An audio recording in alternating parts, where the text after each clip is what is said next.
নমস্কার বন্ধুরা, আমি ট্রাভেল ফান্ডা থেকে সায়ন্তনী। আমাদের কাছে প্রচুর ফোন কল আসছে যে এখন লাচেনের অবস্থা কীরকম, যাওয়া যাচ্ছে কি না, বা নিয়ার ফিউচারে যাওয়া যাবে কি না, বা ওইখানে যে পর্যটকরা আটকে আছেন সত্যিই তারা কী অবস্থায় আছেন।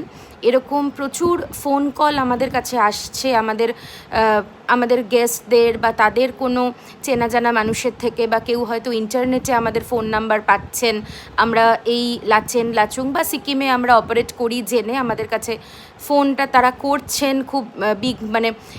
তারা খুব উদ্বিগ্ন, এবং তাদের হয়তো নিজেদের কোনো মানুষ ওখানে আটকে আছেন।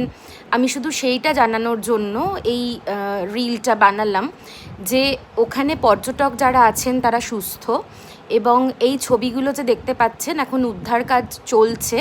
এখন লাচেন আপাতত বন্ধ, খুব নিয়ার ফিউচারে লাচেন যাওয়া যাবে না, কিন্তু লাচুং যাওয়া যাচ্ছে। যদি কারুর কোনো প্রশ্ন থাকে আমরা পুরোপুরি ওপেন, আমাদের নাম্বারে ফোন করতে পারেন। যে কেউ যে কোনো দরকারে আমরা যথাসাধ্য চেষ্টা করব সেই কোয়েরির